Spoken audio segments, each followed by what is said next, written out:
Hey guys, welcome back to another episode of the Garage Jam Talks. I'm your host Arwen. Well, today's guests are a blast from the past. They started their career at Garage Jam and we're gonna know a lot more about them just in a couple of seconds. So sit tight, relax, keep your headphones on, and let's dive right into our sponsor video, which is NZXT. Here we go.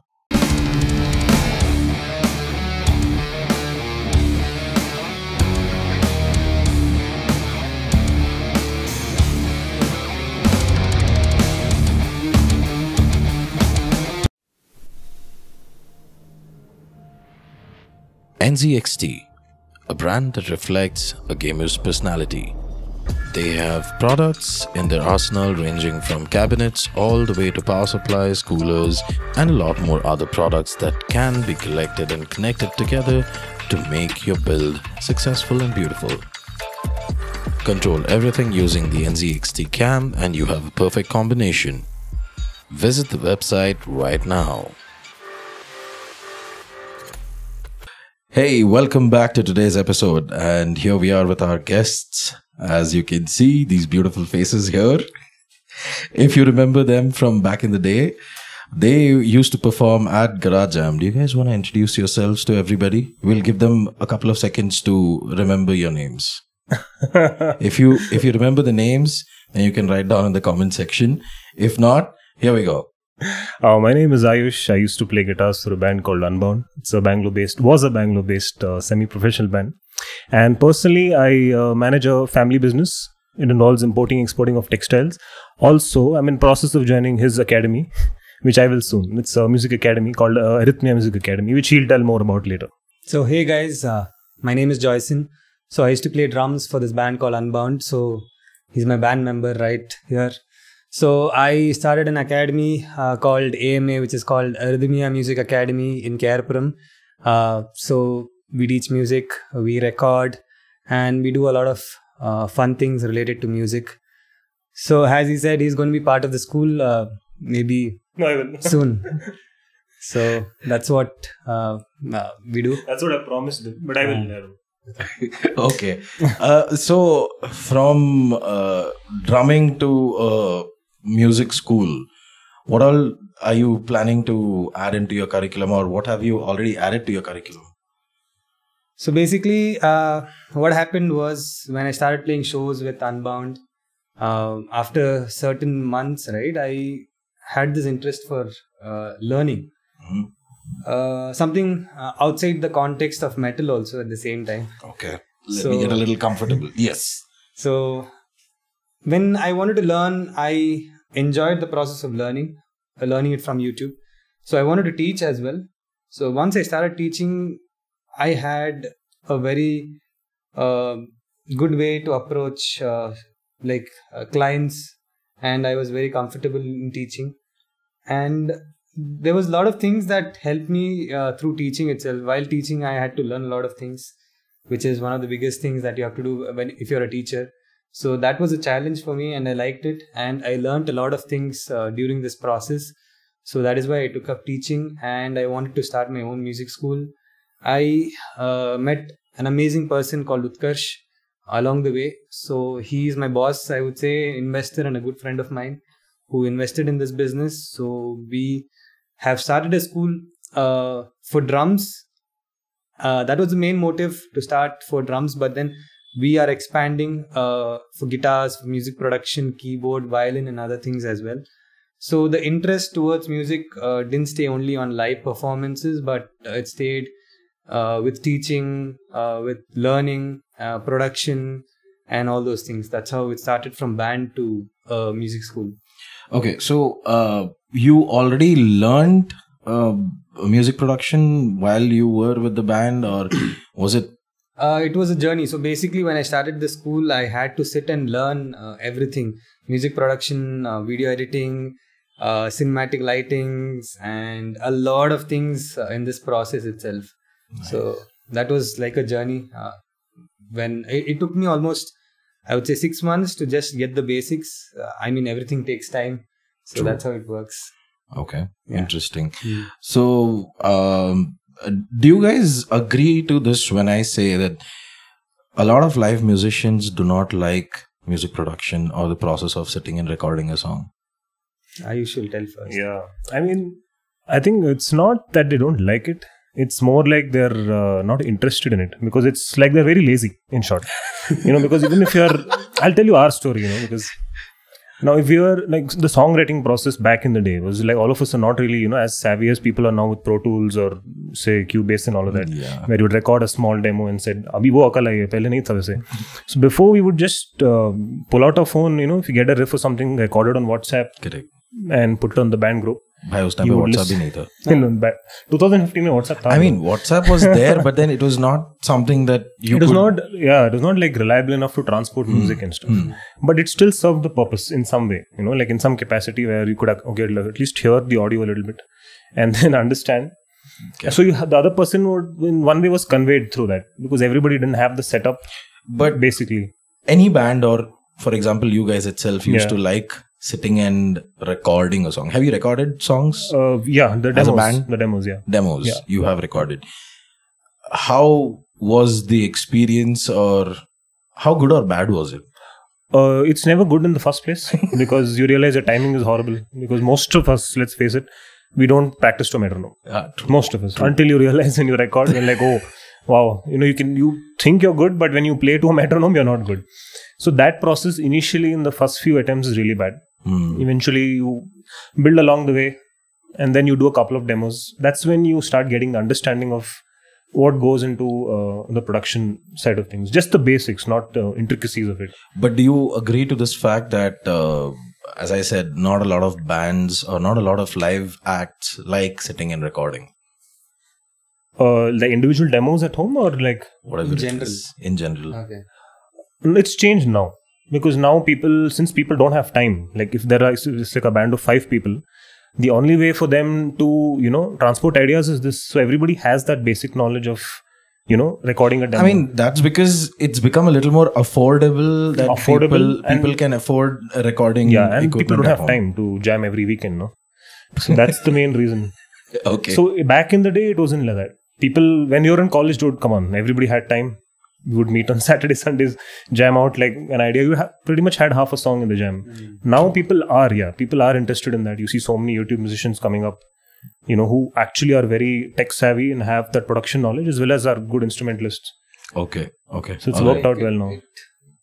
It differs from person to person actually. So for me, back in the day, these guys used to program drums, which I used to hate. Program drums. But there was no choice. Actually, even Periphery does it, Time is costly, but yeah. So right now I enjoy it because I have my studio. I sit, I record a lot of things at the studio. Not only metal, but from salsa to metal, like everything related to music in general. Nice. So that way it's a good thing. Like as he told, like bands don't have time, which is true. But end of the day, it's all about you guys coming together. If you are motivated and if you want to do something, you'll definitely do it. Right. I mean, I can give you a small example of, since there are most Bangalore viewers watching this. Most of you, at least the metal audience, know of the band Cryptos. So they started since 1998. And this time there was pretty much no internet. Correct. And so they came from a time where they had to give handouts to people of playing music, of gigs, and they would have to pretty much use these 1 rupee coin telephone booths to call their bandmates to jam. Correct. So they started from that point to now. So the main reason why these guys are still playing and rocking and are easily the best band in India is because they got the priorities right in terms of all these things. They built along the time and they changed with that. That is quite important, because if you look at it nowadays, banding up together as a group is very difficult. It's very difficult. It is absolutely difficult. Now that brings me to my next question to you guys. How did you all start on as a band? Let's go back and let's start from the beginning and then go to the place where you guys came into garage and wreaked havoc. I'm not going to talk about how things ended and all that, because that's a different story. That is not needed. Yeah. So how we started off. So basically, I met the other guitar player. We were in the same college, both of us. So we're pretty much in the same class as well. Oh yeah, I think some of them will know. His name is Kedar. Hi Kedar, if you're watching this. So yeah, we were in the same college, and I joined a month later. So he had already played at maybe a talent show in the college.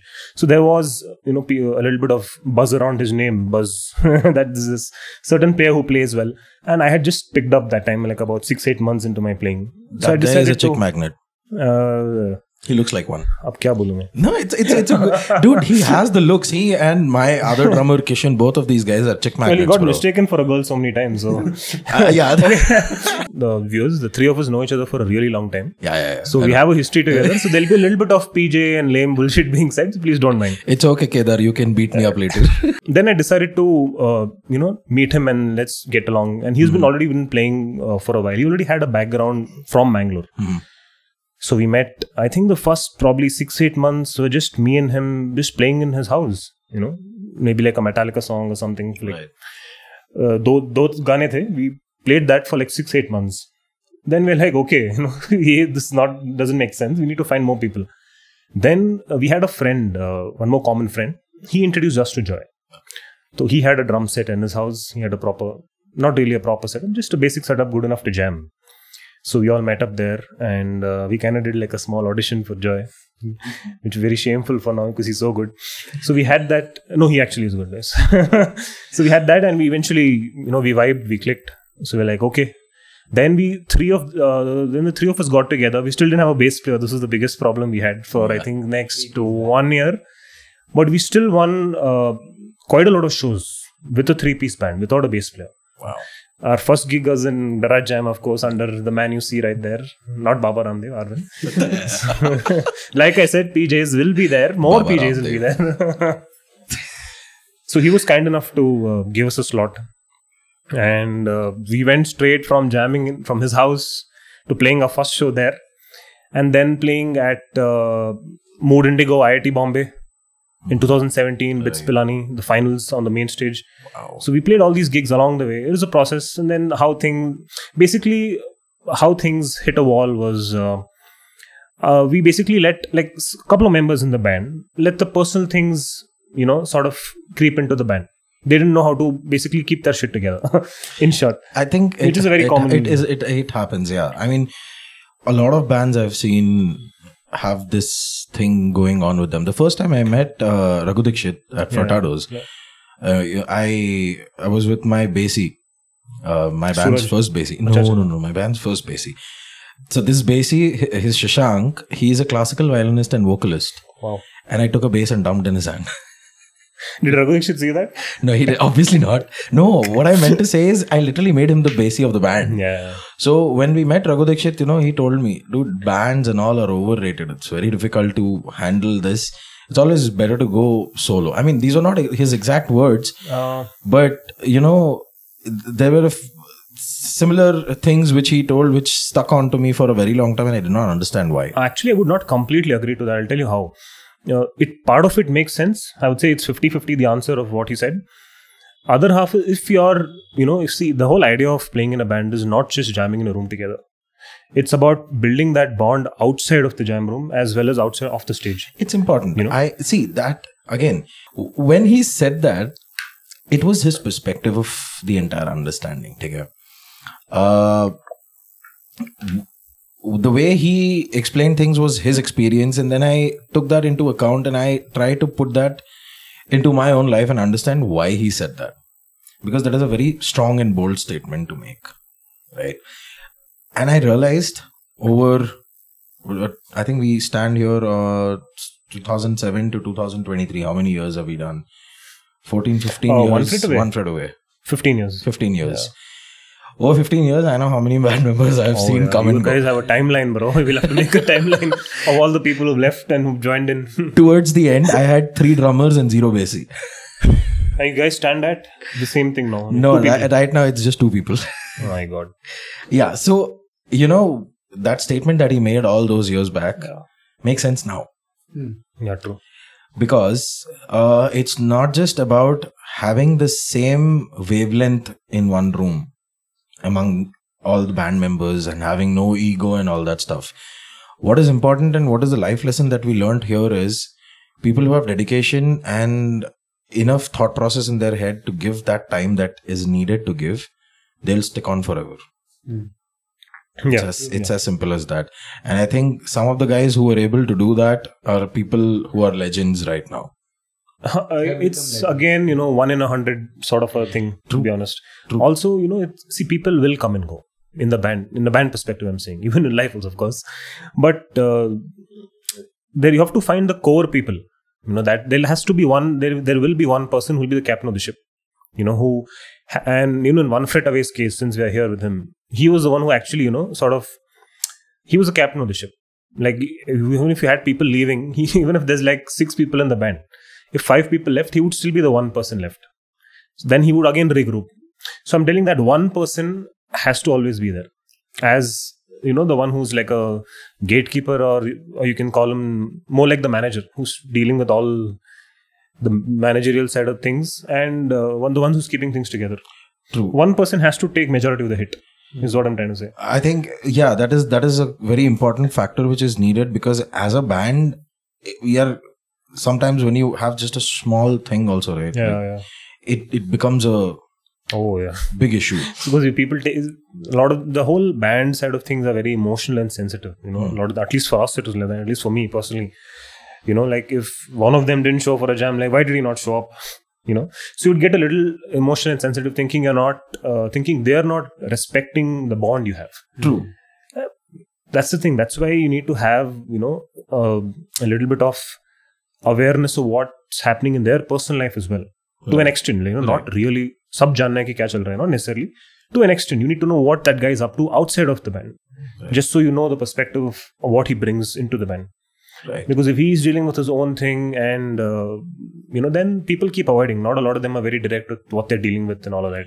True. That's again a very different topic, mental health. No, but then also, you've said it in a very right way, because see, I've seen this happening when you're in a band and one person doesn't show up because he has lack of determination, lack of, let's say, he's lazy. So certainly, yeah. There are bands including, forget it, I don't want to take names, but there are so many people I have seen personally also. It just happens. You want things to be together, but there are one or the other people like this who just, pull things away. They pull things away. They don't realize it. When you tell them that, absolutely, you got the point. It hurts their ego. Exactly. I completely agree to that. When they're not aware of it, aware of the damage they're causing, it's like a ripple effect. And but when you point it out to them, they suddenly realize, they get offended. Because you're giving them the attention unnecessarily at that given point in time. And they did not expect that kind of an attention to come through for that reason. But anyway, dude, you've been one of the most less talkative guy in the band. And I have literally seen you beat the shit out of the drums. Okay. I remember how many times I remember how many times I had to tell you, please play soft. Oh, yeah. Because these guys were not audible, or Kedar's voice is just not coming out, and every time he had to complain saying that, bro, my voice is not heard, and here the guitars are all this is the only thing that I could hear, and then the drums are just cutting through like crazy. It was literally like how do I compare? No.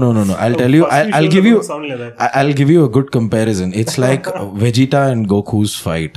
Oh my God. The Dragon Ball Z poster there. Yeah, it is literally Vegeta and Goku's fight. Okay, so it's something like that. Now, coming to, I understand that your hands do all the talking when it is on stage, but what was your contribution in the band? How were you involved in the band works, like making songs or putting things together and all? Because I know how this guy is. Mm-hmm. I know how Kedar is.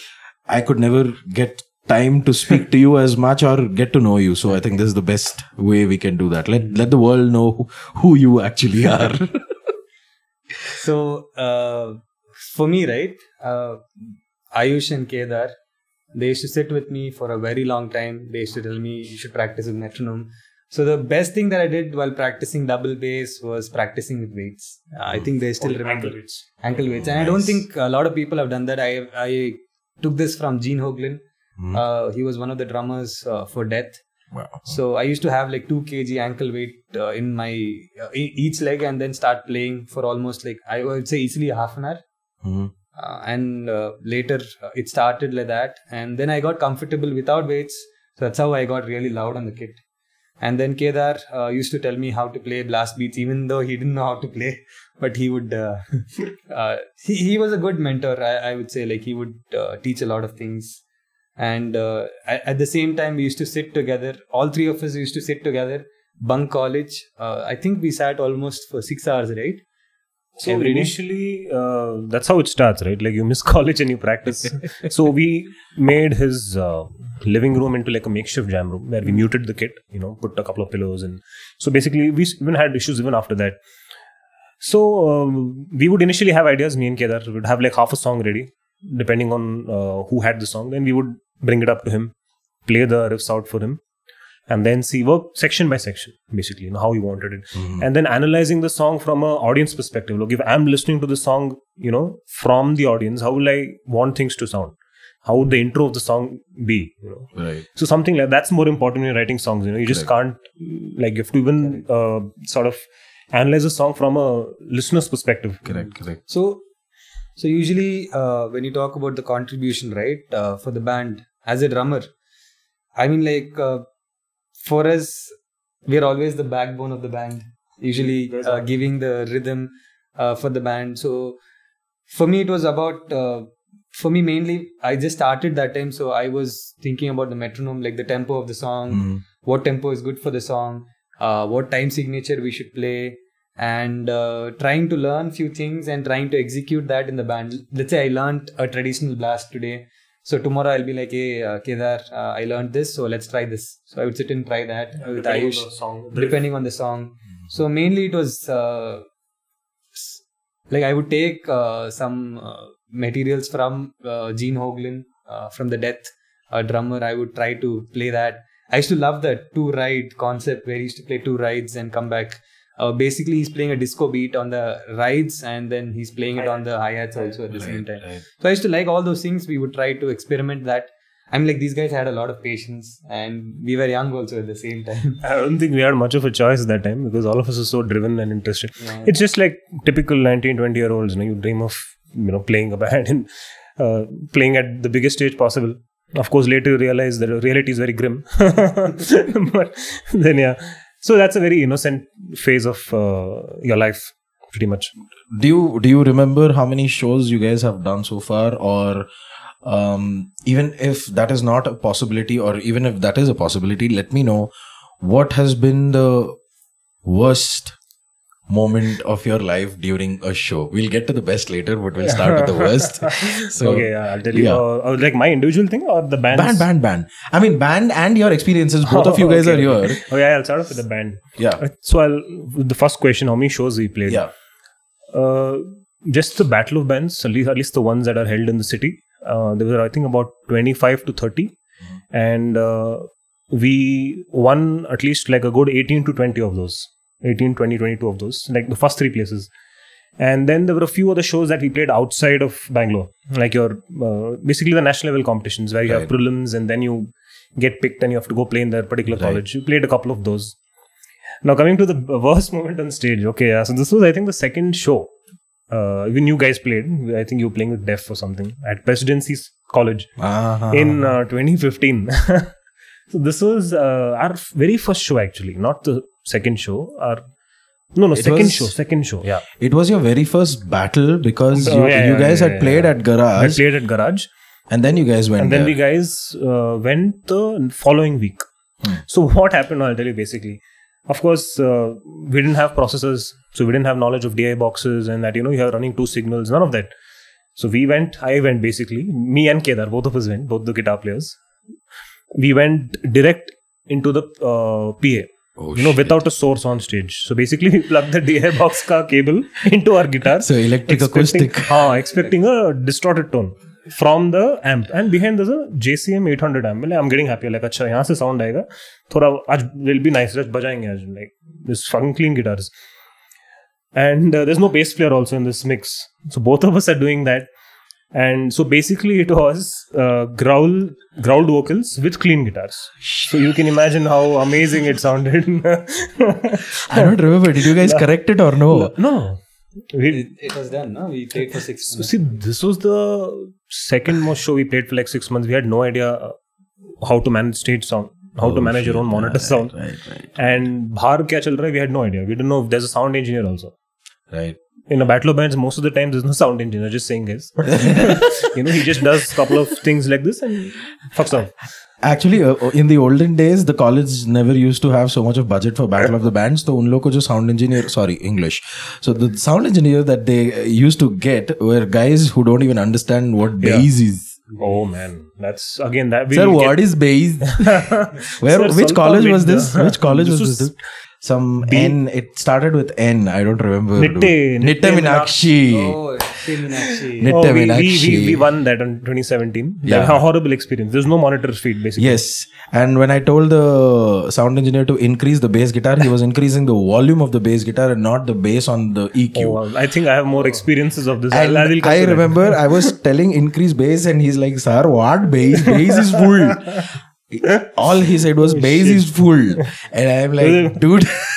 And I asked one of you guys, I don't remember who, I told one of you guys to go to the EQ section and increase the lows and lower mids because I'm not able to hear the tone that was needed on the bass guitar. Because I was DI. See, that's the problem, right, with Battle of Bands. See, again, you need to realize college fests, at least the events, are managed by kids who have no idea what they're doing. True. So it's basically like budget is $5,000. Okay.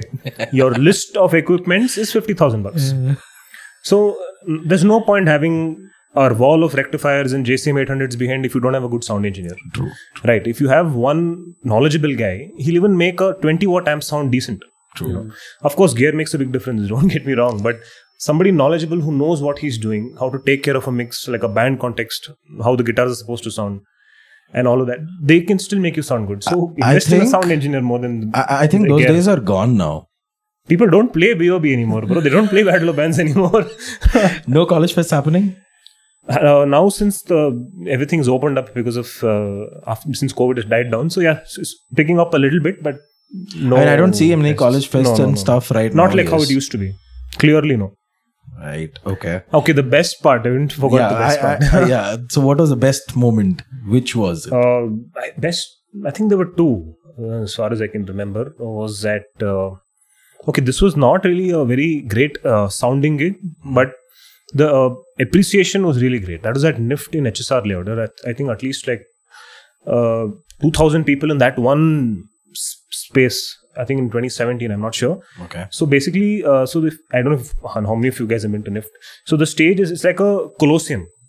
Like there's a place in between where the band plays, and there are people surrounding the band. So it's basically like that. So that place was filled with a lot of pretty women, of course, and just basically a lot of people. So that really blew our minds because they really appreciated what we did. Yeah. Yeah, now coming to there's one more, I'm sorry.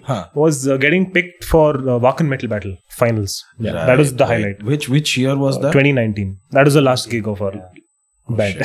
After that, I think personally, everybody had their own bad times on stage. For me, I think my first show was bad. Yeah. Throne fell. In garage? Throne fell. Oh, right. It was me. Oh shit. Arwen's running with the camera. It's the rod that was inside the throne, right? I think that fell or something. Then I went down. And the next gig where my pedal broke, which was in Symbiosis. Oh. And then these guys had to run. We had to stop. No, we didn't stop actually. So what happened, the gig the Joy is mentioning is, so I think there's the bridge part of the song.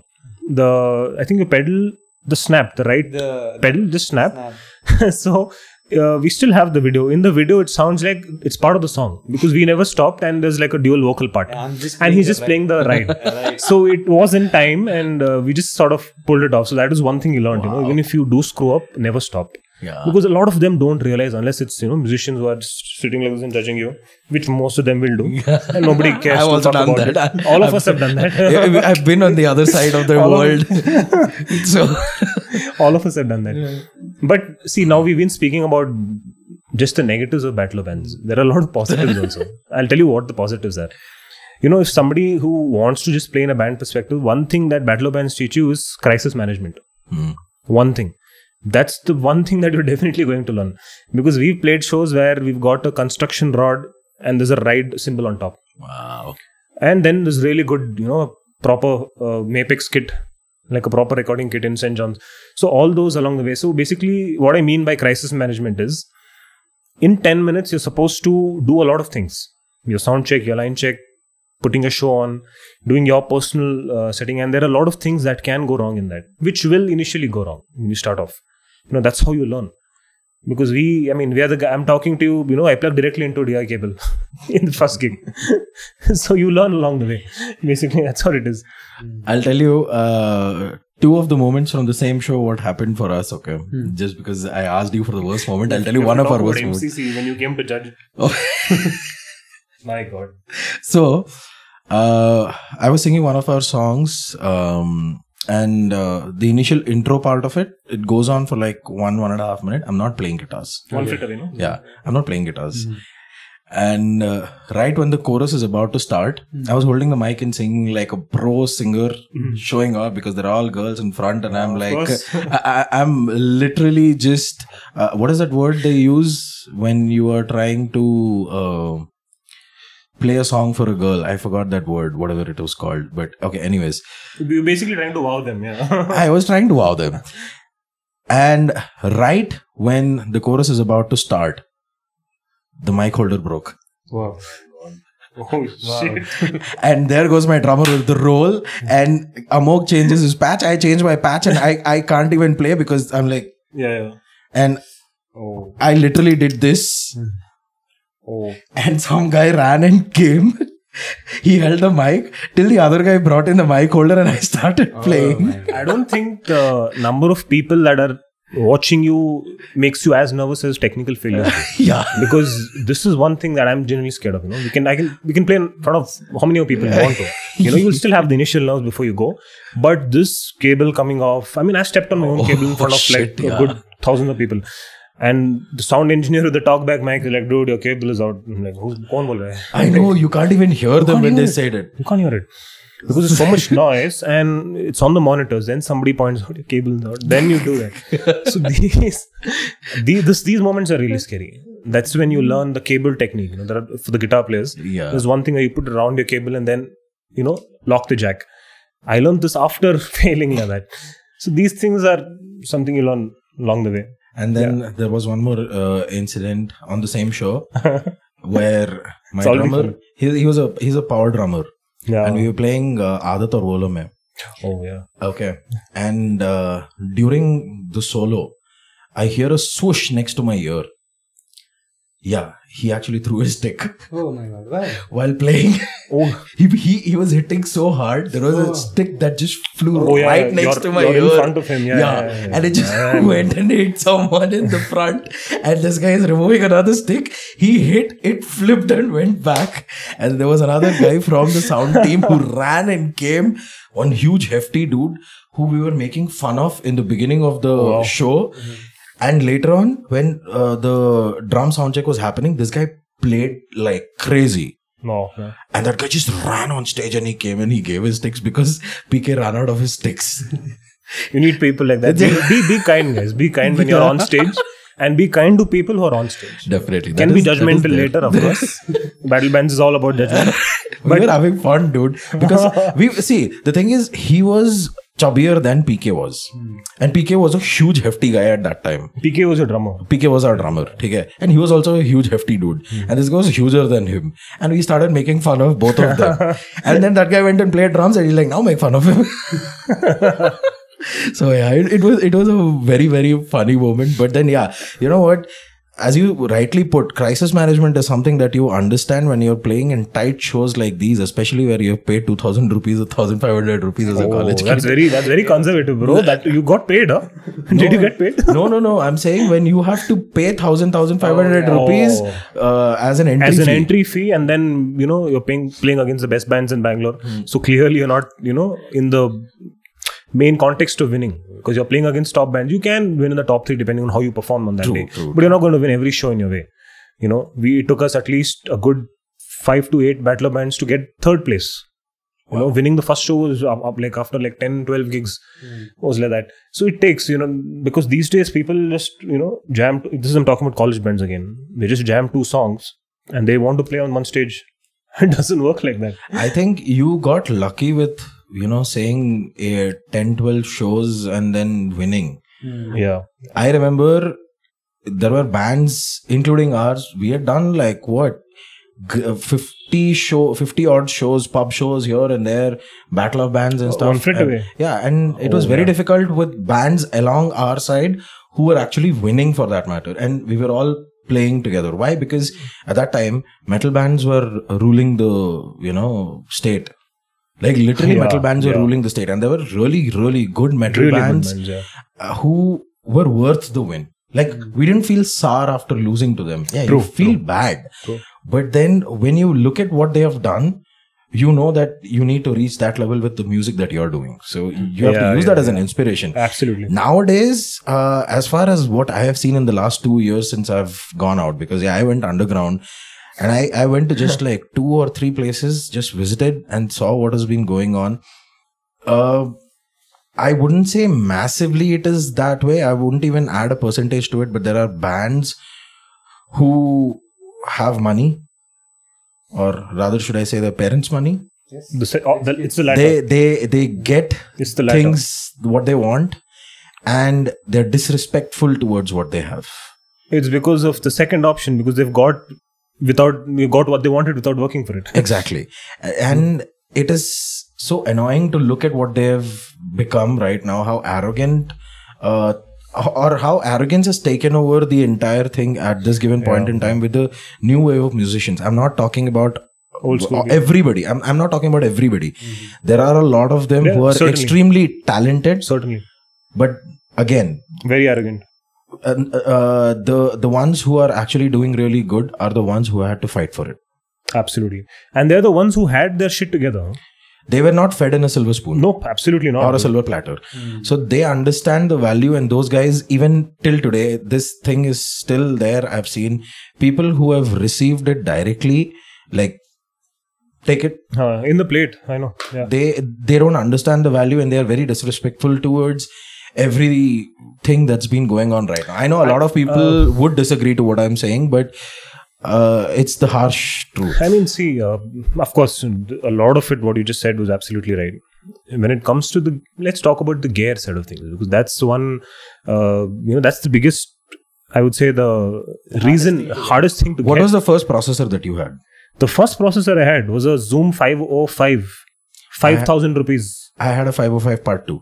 The same one which we had. I started with that. And that was absolutely shit, which I still made it sound good enough, like reasonable. What were your first pair of sticks that you had or owned? I think it was Wickworth Nova, which is around $250. And I used to tape it so that I don't break it. And it was quite difficult for us also. And to get a pedal, I think we almost struggled for 2 years. 2 years. Had to take an EMI. Second-hand pedals or first-hand? Pedal. We took a loan actually to buy a pedal. Are you serious? Yeah. Wow. Speed Cobras. So we had to take a loan to buy him Speed Cobras because which is the ones you had before that? I had a Mapex. Mapex HP, which that kept breaking every single. We had to, this is funny, we had to slow down the verses of our songs to match up to the pedal. So the pedal doesn't break. The faster parts, we had to, pretty much drop them by half the tempo just so the pedal doesn't conk between the sets. Wow.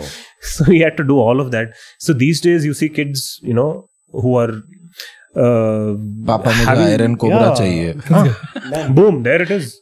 Papa mere ko Axifix chahiye. Boom, aa jayega. 1.5 lakh ka hai. Everybody has it. So I remember my first drum kit, okay? So this was by Bhairati Baswaraj, MLA. Our MLA. So we had to gather few guys, and then he told, okay, fine, get 20 or 30 guys, I'll give you so much, like run a campaign or something like that. Right. And we were kids, okay, fine, and these guys were passionate about music also at the same time, my friends. So they just gave me that money, like go buy a drum kit. Wow. Just go buy a drum kit, and that was my first drum kit. First kit. It was around, I think it was around 12,000 rupees, and it took us almost 6 months to go behind that person and talk to him, convince that we have people, we'll do this work for you, we'll get this done for you. I think we were around 16 or 17. I think I was around 15, I guess, that time. Wow, school. So that's the thing. You see, gear is a huge investment. Don't think that you pick up something now, you'll have the best of equipment. You won't. You'll have to play with what you have. I still have, all of us, even he still has a 15-watt amp at home. Still play that. We're not virtuosos from any angle. We're still guys learning all of that, But having that expectation that, you've not reached a level yet, but you want what the pros have. You're not going to have that unless you really have the budget of all of that. But it's more important to focus on the playing side of things, to be able to get your playing to a level where when you have certain things also, it seems worthy enough of having those things, basically, is what I'm trying to say. I think bringing in a comment from the biking world, it's not the ride, it's the rider. So absolutely, dude. So it doesn't matter whether you have a Fender Strat or GB&A or whatever guitar you have. It doesn't matter, because you know what? I remember the first kit that my first drummer had or owned. He was Babu Sir's student. Sukumar Babu Sir's student, and one of the best drummers I have seen. And teacher at the same very exactly, humble person. Very humble person. And this guy used to skip Babu Sir's classes a lot. Okay, yeah, and he had a Chaudhary kit. Oh. And when he was the first ever drummer in the band, when I started the band after college, and when we had our differences, they quit and all, and then he sold his kit. He sold his kit to another dude who luckily became our second drummer, and he also had a Chaudhary, the same Chaudhary kit. The Chaudhary kit ran around for almost 3 or 4 people till I found Kishan. And I don't remember what brand Kishan had, but then Kishan had decent drums where he used to put it in his bedroom. And, every time I used to go to his place to jam, I'd be the first person to reach there, and he would have this Transcend's MP3 player connected to his ears. And he used to be playing to Dream Theater. Oh. You knock also, he can't hear because he's blasting the shit out of it. And that was the upgrade that we had. And I had a Zoom 505 Part 2, and after that I bought a Digitech RP, I don't even remember, RP70, RP80. No, so after that I progressed. Of course, yeah. So even after the RP80 or whatever, I got 7, what was that? Zoom 7, whatever, UT. A lot of, the bigger one. It's about 20,000. Yeah. Then after that, I got the GT100, and even to get the GT100, it was a struggle for me. Certainly, it's about $50,000. Yeah, it was 45 at that time, and luckily Sonido had it. And the prices keep going. I've never seen any music equipment get cheaper. No. Even a guitar pick that costed $50 is now $150. Dude, it's still 42,000 rupees. That processor is still in demand even after Boss GT100 has come out. Yeah. And Boss GT100 is more compact because apparently people believe in more compact theories nowadays and minimalist sounds and whatnot. I don't know how the processor is. Of course, it might be good, but then I used to, remember when I used to go to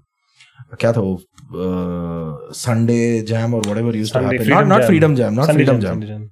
Not even that. There was another one which used to happen in Freedom Park.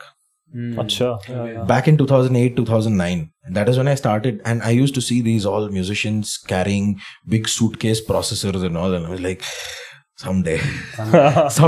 It took me a while to get to someday. It can get very intimidating because you're seeing these... Dude, we competed with most of those guys. Of course, then it's very intimidating.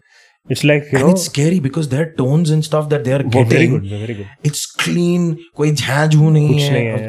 Okay, we're talking in Hindi, but then guys, gear makes a difference. Of course, it makes a difference, but then it's not everything. But how well you can produce what you how well you can produce a good sound with what you have is also something. That's the knowledge aspect of things, right? See, you can still get decent tone, like a usable tone out of the most basic things also. Correct. The ones Arwen just mentioned, those are high-end equipments that you later invest in once you have the money. True. Congrats if you already have the money for it. But most of them don't have that. So we're talking about the layman. So you can get a usable tone from the most basic equipment. I think we all had a good round of experiences from all these unprecedented battle of bands and stuff like that. Battle of Bands is one side. I don't think people give Garage Jam and Freedom Jam the credit it deserves. I somewhat feel that because that platform is lacking now. I mean, I don't see anybody else doing that. Tripink is one place, but that's very limited. Their audience is very niche. They're only doing certain things. I don't see a metal band playing there anytime. So that's the problem. So that avenue for these small bands is missing now. But then we should also, I think, realize that things have changed now since COVID. Everything has become very commercial. Where do you see, of course, metal bands getting a chance to perform also? I mean, there are event curators who are doing really good, trying to hold on to the metal scene and trying to bring in the scene back again. But again, we are only limited to people or bands who have somehow struggled through this entire pandemic and stayed together. What about people who are starting now? Do you think they will even get the inspiration to start a new metal band? Looking at the current condition, because Bangalore used to be the metal capital of India. Correct. I'm saying used to be. Used to be, of course, yeah. Of course.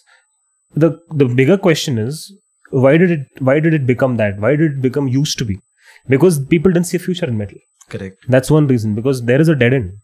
Everybody knows that. Like, I mean, we've been playing. We were in the scene for about 8, 9, 6, 7 years. I'm talking about guys who, like Nolan, for example, Sahil Makija from Bombay. These guys have been playing for 20, 21 years. They've played festivals in the UK and all of that. The side stages, not the main stages. Even though they deserve to be playing there. They are telling you, there's no future in this, in our country at least, by just playing in metal bands and trying to make an income from that. True. Everybody has a day job. Sahil had a day job in Fatados, and everybody else, the drummer played sessions. They had their own thing, but they were not sustaining even the flight cost of one side from Bombay to UK. True. They could not recover that from playing shows in India. So they had to play shows for 2 years just to be able to recover the flight costs. That's how difficult it is, I think now, if you have to take a good example, would be Bloody Wood. Yeah, Bloody Wood is the only band right now I can think of. New age metal great bands. Stuff. They managed to merge things really well. Yeah, their material is really good. Happy for them. Their songs are good. They got lucky. They hit the wave at the right time and they just went boom. Absolutely, and they deserve it. Bloody Wood and I can't recall Sky Harbor All India because they have a lot of foreign people joining in. True. But they still are Indian. You have Keshav Dar and all those. So Sky Harbor is on a different level. When they started also, they were on a different level. Even now they are on a different level. But the reason I said Bloody Wood is because they are the only band right now who might have started in a very different aspect. Yeah. Bringing in Punjabi with metal and stuff. Yeah. I mean, there were bands who did that before. Yeah. But Bloody Wood sort of, they introduced rap in between. There were not many bands back then. The Stiffen Box, of course, pretty sure the people from 2010 will know that. They had Sanskrit slokas. Yes. And then growls with that. Worked great. They didn't stick along. Had they stuck along, they would have, they would have gone up. Gone up, surely. Again, they all, I think, left because of studies and stuff. Whatever reasons, usual. So Bloody Wood pretty much put the local scene of, say, Bombay globally. Like people recognize Bloody Wood as a band from Bombay, India. It's like that. Are they from Bombay? I think they're from Bombay or Delhi. I'm not sure. I think they're from Delhi. I think I got it wrong. I think they're from Delhi. Maybe. I know Vishesh because Vishesh was, you remember we all played at. I think it was not MCC. Where was this? Vishesh's band, all of us, we played in that show. And after that, his band had come to Garage Jam. They performed when Kryptos also had come to watch them. Oh, Abaddon. Yeah. That is one more good band that really had potential. No, wait. Abaddon was a Bangalore-based band. Abaddon was Bangalore. Yeah. No, I'm talking about Vishesh's band. The drummer from Bloody Wood. I think it's been a while. Yeah, it's been a while. So those guys also, when they started at that time, they were pretty big as a metal band. They had good sounds. Not necessarily the most technical stuff out there. Yeah. But again, that's one more thing, because people think, guys, technique is everything, no doubt. But I don't think you would want to hear somebody playing 6-string sweeps for 6 minutes straight. right? Do you want to take that back right now? Because have you seen Tim Henson play? Tim Henson is not sweeping for 6 minutes straight. Tim Henson is creating something people have never heard. I mean, there are enough guitar players who swept 6 minutes on YouTube. So the reason why Polyphia blew up, people, because they're doing something which is totally fresh. Like, very different. What is this? Trap. Because Tim Henson's the sound he's producing from a guitar, people never really thought. What would you call this genre actually? I would call Experimental, I would say. Trap metal. Trap experimental. Experimental metal, yeah. And like the recent A lot of song, progressive.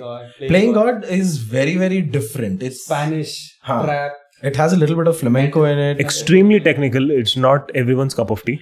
And would you agree to this fact or no? From a goat to Playing God, those guys have gone and done their homework. Polyphia? Yeah. Definitely. Certainly, bro. Definitely. I mean, how many of you guys knew Tim Henson 5 years back?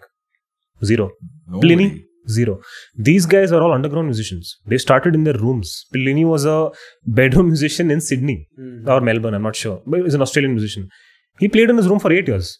He had the basic setup. He worked on his craft, became a very good guitarist, a little bit of production knowledge and this, that, and you see where he is now. So that homework is more important. Actually trying to, actually work on the music you're putting out first. I think that is also something which is very important now as artists or as musicians. If you look at the entire thing, if you do your homework well, when you're in a group, it is easier for your classwork to go well. True, because you have a lot of ideas, right, that you can share.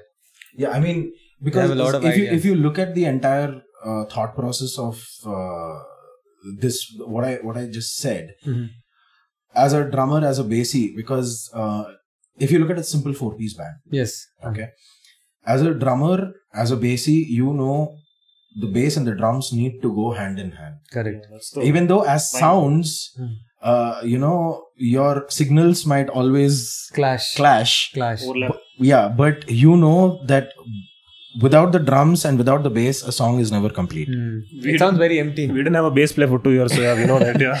Right? And then comes the guitars and then last the vocals. Yeah. That is annoying. Okay.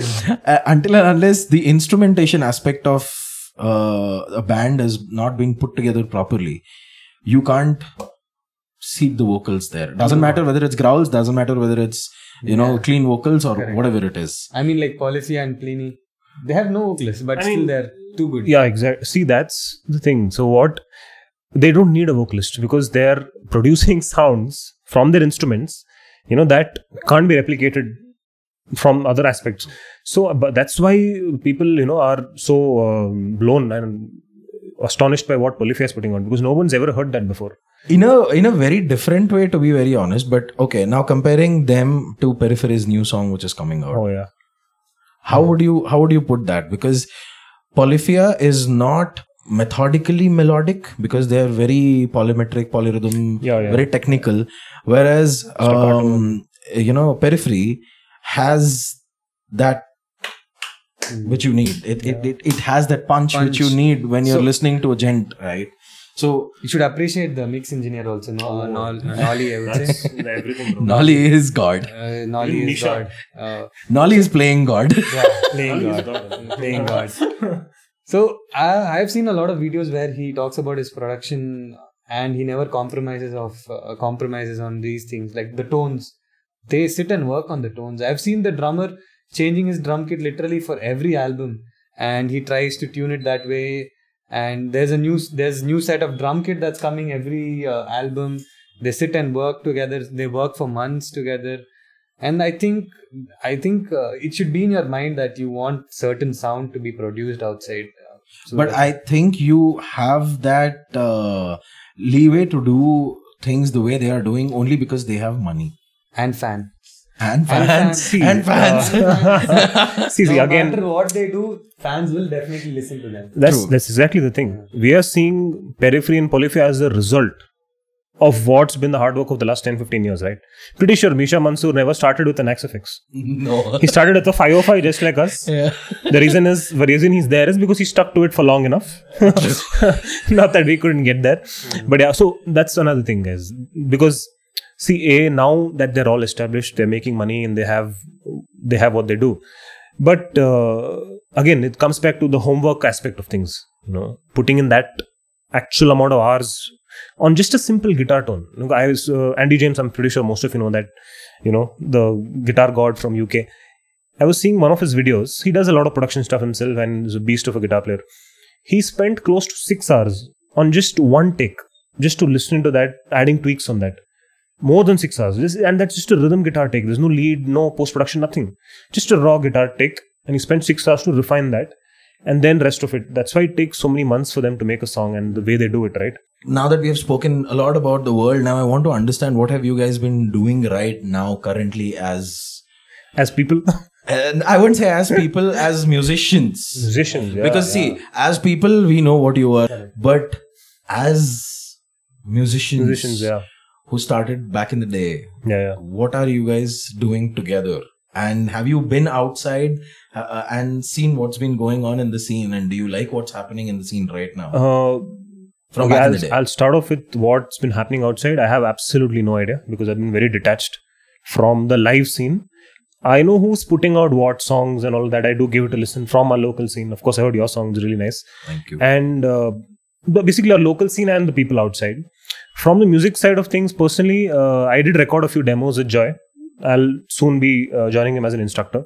I had a few issues, like a few personal issues, like a couple of back injuries and all of that because of powerlifting and all of that. So keeping that aside, no live shows have happened for the last 2 years. Last time I played was a competition gig in Atria College, I think. Yeah, probably. That was the last time I ever played live. I'm also not going outside and checking bands actually because I'm very busy learning, teaching, production, then video, a lot of things actually, starting a business, right?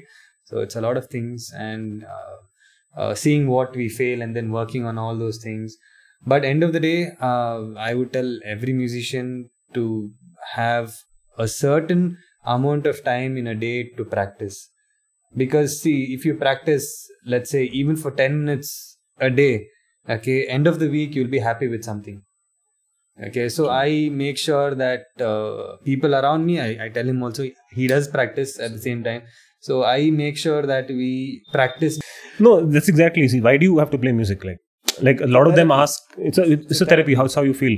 Of course, when you start a guitar, nobody comes with this therapy bullshit. Everybody wants to impress that girl. Simple as that. Plain and simple. There is a word to that. Not it's called something. It's nothing wrong in playing 4 chords, having a sweet voice and wowing a girl. That's good. If you're doing that, great. But there are different approaches you want to take. You just can't limit yourself to just that. If you want to play with a band, then those things take a backseat. People write music for yourself first. If you like what you do, great. If somebody else likes it, it's a bonus. Right? That's more important. First, see what, because I've seen a lot of, why did we remain old school? Because we liked old school. We were playing with bands that are playing Carnatic metal and progressive metal, and they beat us. We're like, cool, no issues. Pop. We lost to so many pop bands. We even beat so many pop bands. So trying to follow a trend, it's great. You can add in a couple of elements, but trying to sound exactly like somebody is what will screw you up, because there's no longevity there, right? Because if I'm trying to sound exactly like Polyphia, first you have to be able to play like them, number one. Even if you do achieve that, you cannot completely sound like that and call it your original music. Add elements of it, but have your own that natural thing that comes out of you, that flows. Like, this is what that I actually like, and this is what I can write. Focus more on that. That's why you have bands like Crypto still playing old school music. Their songs that are 4x4, dude. They just play 4 chords in the rhythms. They're still doing well. That's the reason, because they stuck to what they're doing. They didn't care a fuck about who's playing Lamb of God or who's playing this or who's that. Garage Jam, I think 2011-12, there is a whole wave of people playing like Lamb of God. Yeah, almost everybody. Everyone is wearing 3/4. They're basically trying to be Randy Blythe. They're trying to sound like Lamb of God. Nothing wrong in it. There will be a lot of people who will get offended to that. Of course, I can name the bands. I don't care. Let's not do that. Let's pick a fight. Let's not do that. Late to rest. They're a great band. Don't get me wrong. I'm a huge fan. I'll still go watch them. But if you have a sea of bands in one place, so trying to just do that, that's what fucks it up.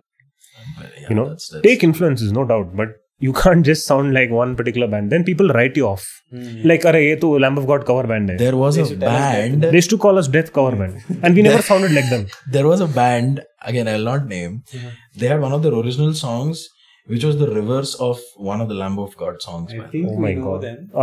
I know who you're talking about. I'm not gonna name. And that was surprising because I did not want to believe it till one of my friend, he's like, dude, come here, and he put both the songs up there, and he's like, listen to this. Now listen to this. Yeah. I'm like, See, that's the problem, right? fuck. No, Did that's that what actually happens, happen? and you don't.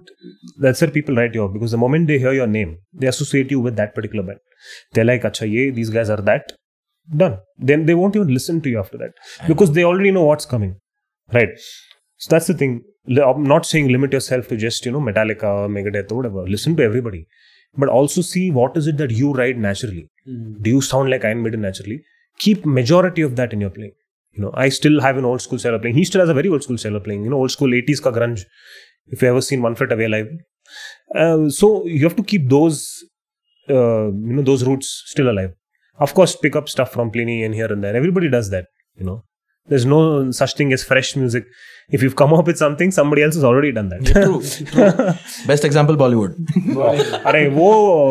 This is it's Xerox. I mean, they're making bucks, dude. So there's no, there's no malice there. They're making bucks. I hope I don't get copyright issue because of using that tune. Sorry, there. sorry, Preetham. That's pretty No, that was Anu not Malik. Preetham, dude. I'm talking about the plagiar. That was not even Anu Malik. I'm talking the plagiarist guys. I hope we don't get copyright strike on the entire channel because of Anu this. Malik, they'll kill me, dude. Anu Malik fans might be waiting outside. I think the guy who's honking the car is Anu Malik fan. No, actually, you know what? People hated Himesh Reshammiya also for that matter, but I loved the way he used to make He his was music. very original when he came. His singing was okay, bad, agreed. But then his music was really good. The music that he used to compose. See, people say he used to sing from his nose. He was still a decent singer compared to what the trolls are doing. Dinchak Puja, for example. I don't know do you guys know how much he makes per month from YouTube? It's very staggering. And she makes it only from the hates.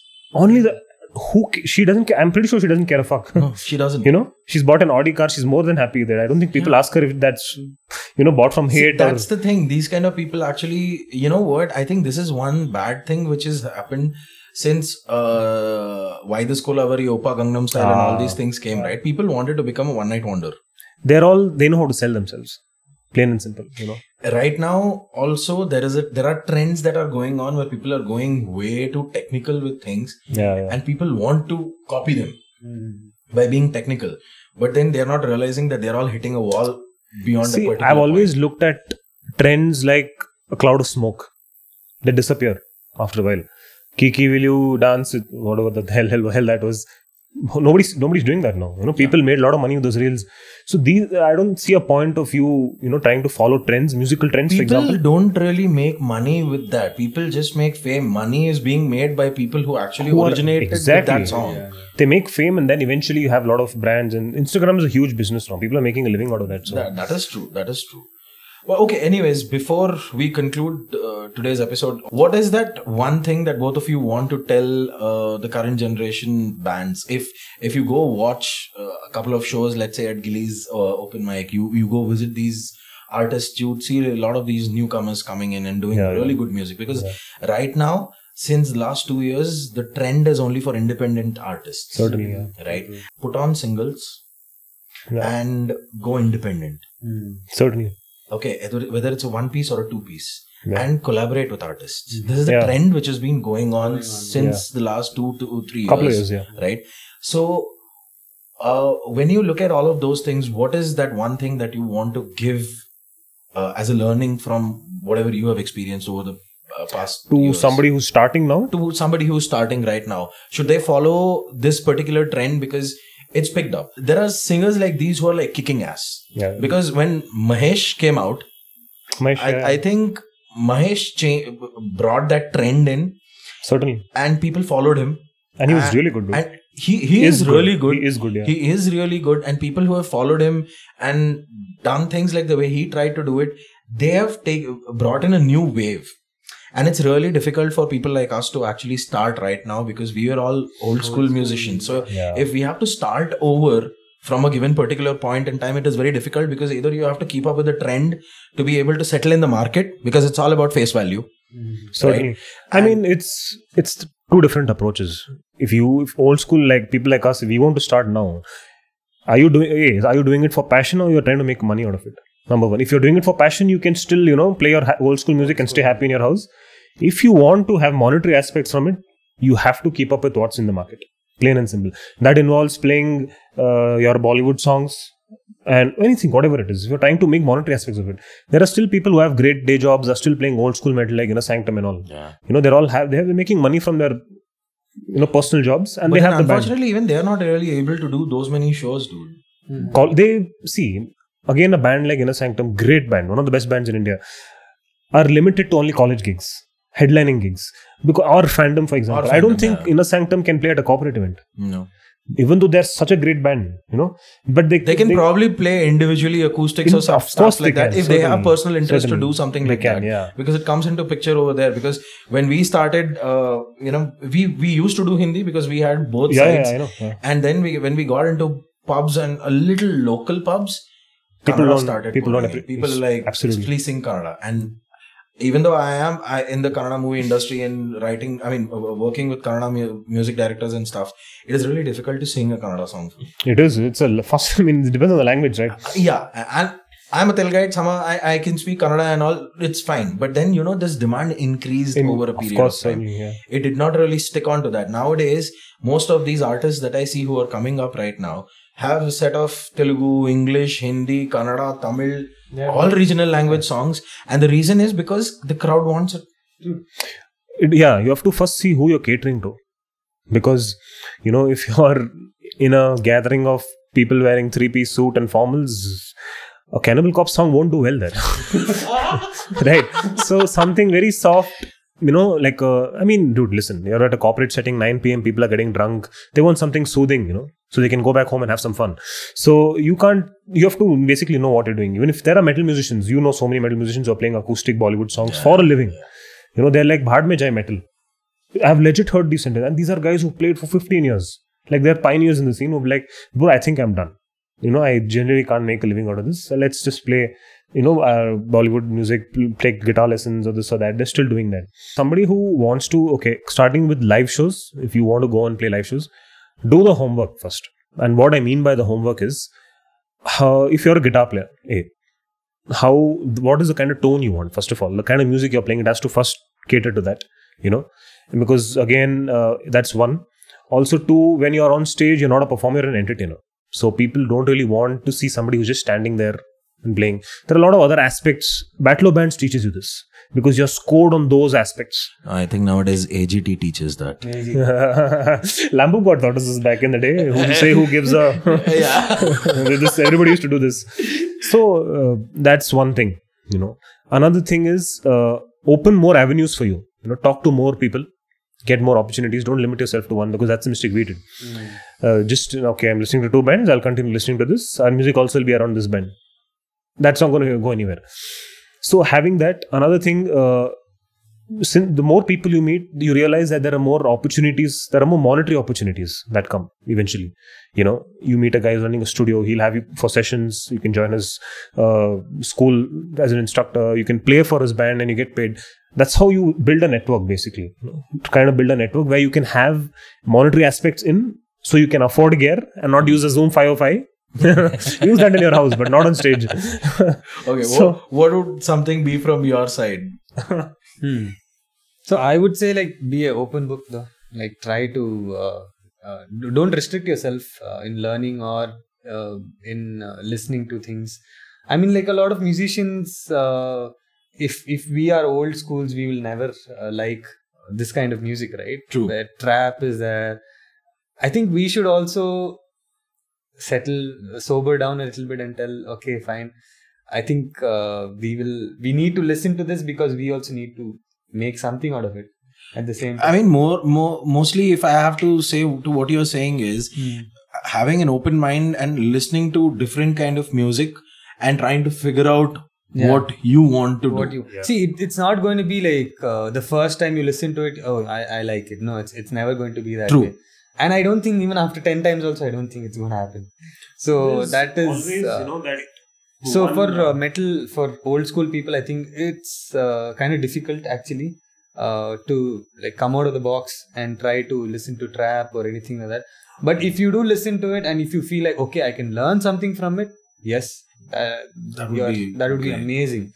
Because there's always a learning thing. Like you said, you can pick up elements of that, but it's really hard for somebody who's, grown up listening to 80s grunge, 80s heavy metal, Iron Maiden and all of that to listen to Polyphia.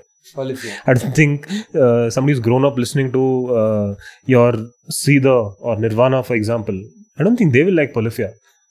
A lot of them would not like it, right? Because there's nothing wrong in it. Like each one to his own. Like, so what I would say is, if you're a musician, you go out and see a band which is playing completely something else that you've never heard. Take something from that, try it on the style of music that you play. See if it works. If it works, amazing. If it doesn't work, it's okay. Listen to something else as well. So try to take elements from whatever you listen to. I mean, as he told, like the trending stuff will go away someday. I mean, like if you want to make a living out of it, you have to do a little bit of that for now. So take a little bit of that and then see how it works with your style of music. That's all I would say. Now, if you're trying to make money, learn how to market yourself. If any UFC fans, please watch Conor McGregor's press conferences. He's a business in himself. He's the guy who will teach you how to market yourself. Because see, he was a great fighter. He might not be a great fighter, but he still sells tickets. So that's how you're supposed to do it. Learn how to market yourself. That's not an easy thing. Of course, takes a lot of time, and you'll have to initially spend a lot of money as well. Now, how you do that is, of course, you meet different people. You look at different things. You look at different people, how they do their things. The ones who are successful and already established, right? And pretty much to just have the basic homework. Don't diss battler bands. Please play it. If it's happening, please. You know why? Because it teaches you a lot of things. Because I never did that homework. I went and plugged in a DI cable, like you guys know. So don't do that. Clearly don't do that. Learn how sound works, live sound. Each show sounds different. Each show, each venue, each sound engineer is going to make going to make you sound different every night. If you happen to play like a tour gig. That's a bloody nightmare. It's a very big nightmare. You can have the same engineer, but you can have different equipment. You will still sound different. You have sound check time for 20 minutes. You go on stage, you realize, oh wow, you just pressed. It's all erased. You're back to normal now. So how to deal with those situations? My pickup gave away in Bitspilani once on stage. And we traveled 3,000 kilometers from Bangalore by train, and I didn't have any other backup. And we tuned to C standard back in the day, and I'm pretty sure other bands, they're not going to give you a guitar. You have C standard mein hum log, and we're the last band that's playing. And I was like, oh, I have screwed it up. Luckily, it worked, whatever, I was lucky. These things can happen, Drum key and then a couple of drumsticks. Check your throne. First thing, always check your throne. Now, that throne, that's happened to me in bits Rajasthan also. It's your ass's fault, dude. It's your ass's fault. No, actually it was the previous band that was a lot more faster that screwed it up. The entire stage. The ramp was bad, basically. Wow. The ramp was bad. Great sound, good show, we had fun, but the ramp was bad. So while playing, it shaked. I'm like, oh shit. See, these are all. We had to stop. Arwen's played more shows than us. He has more experience. I don't think he'll ever tell me one perfect gig. Jahan, you played amazing. Sound was amazing. No. I would say 90% good gigs. 90%. The last 10% is either you've screwed up, or somebody else has screwed up for you by saying what is bass, what is mid, what is treble, and all that. Bass is full. That was very Mallu, dude. He was a Mallu guy, dude. No offense to Mallus, I'm very sorry, but then it was. We are not being racist. It's just funny because that guy was really funny in that place. I don't know why they got that guy on the mixer, dude. And he had a bloody 8 or 10 channel mixer with. Was it a Battle of Bands? Yeah, it was the Battle of Bands. Like I said, please invest on an engineer. Leave the JCM 800 dual rectifiers. That doesn't make much of a difference. It was not even there, dude. We all had like 10 watt amplifiers. No, we've played shows where I've plugged into a JCM 800 and also I've plugged into a mixer XLR cable, which mind you is coming from the XLR cable across the audience to the stage and into my processor. Wow. Yeah, it is some college where we even had bottles thrown at AMC college for playing metal.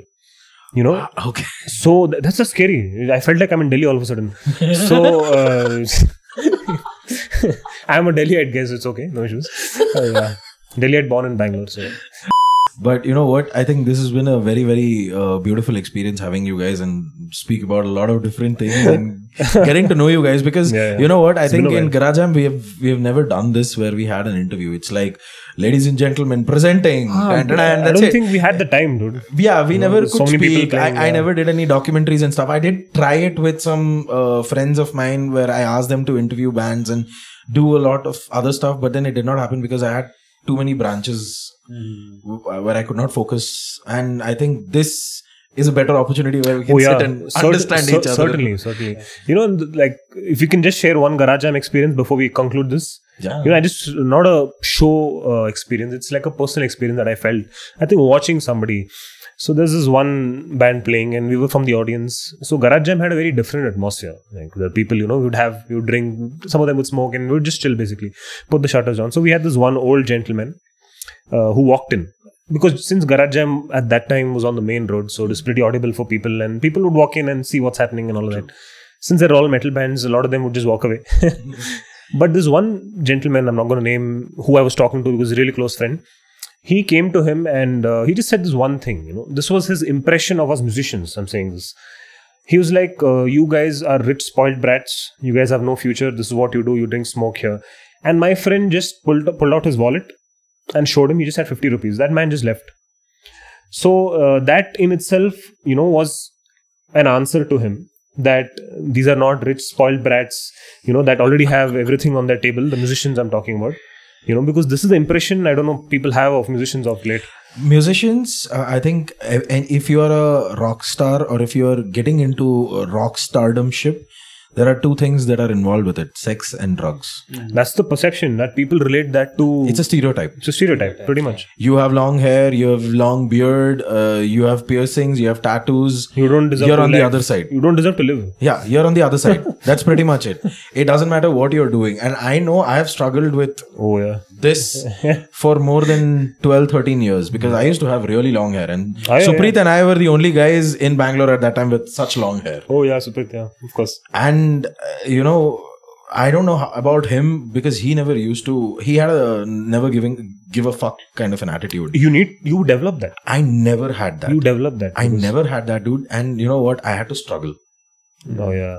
I mean, I used to have a hard time with people looking at me and talking shit about me, and people do. Because it's all literally people just bullying you on the road. They don't even know you. Old people just bullying you. And I think the stereotype is something that has kind of changed over time because maybe people have understood that. I've not seen it go away. It's basically like your LGBTQ thing, right? Yeah. Even if you've decriminalized a couple of sections, people are still going to look at them a certain way, even though they don't deserve to be looked at a certain way. That's how it is. Even associated with this, it'll always remain. It'll definitely come down with our generation. That's what if you teach our kids. Maybe. You know, but it'll always remain. I mean, we old school people look more Satanists than the new guys, and even though the new guys probably make good music, I mean, we are Satan worshippers, so it's okay. We have one Roman Catholic with us here. It's been 5 years since I've gone to a temple. And should I even bother showing my tattoo here? And my mom's asking me to cut this hair, you see. So, yeah, you get the answer. I've had my mom go behind me like early in the morning, Suprabhatam and lullaby at night, saying, cut your beard, cut your hair, cut your beard, cut your hair for 9 long years. So, I mean, see, that's the showmanship of it, right? I mean, I've had a military haircut for the longest time. I just grew out my hair at home when I'm not playing on stage. I don't remember you having long hair. Exactly. For the longest time, you know. So, that's the thing. Because everybody else had hair back then. And me and him would have short hair while playing metal. Even he had for a brief period. I think having an appeal is a very important thing. Because nowadays, that is one good thing, if I should say. There are a lot of good-looking people out there making music. Absolutely. And here's the thing. Like, you get YouTube recommendations. You see a very pretty thumbnail. You're going to click on it. It sells. It sells. Spotify, if your song is not interesting in the first 10 minutes, dude, I'm going to skip your song. True. That's exactly why do you think pop songs have catchy intros? because they want you to listen. They want you to stay. So that's exactly a songwriting thing. Each section has its own place. True. You know, music videos, that's exactly what it is. So I think even looks have come into this trend where you need to can't do a look lot good. of it, of course. But yeah. I remember having a cowboy hat, dude. There was a phase, and my band members hated me for that because I used to wear cowboy hats and go, to the shows, and it worked well, dude. It worked well for me. My bandmates hated me. Everybody else liked you liked it. It's good enough. no, who cares who says? They're gonna dislike this video. I'm very sure, at least for this one comment. Is Amog watching this? I hope he is. But anyways, it's really nice having you guys, dude. I would love to have you guys once again later sometime, but then it's been a pleasure. I think we are meeting after God knows how long. 5-6 years, I think. Certainly more than that. I think big picture you guys saw me was around 2015-16. Yeah, I used to come help you out a couple of gigs there. Yeah. So that was the last time I think we met. 2016. So I think because of Garage Jam Talks, we were able to catch up. Yeah, I mean, we're kind of back in some capacity. Not necessarily lugging gears and auto rickshaws, but yeah. I know.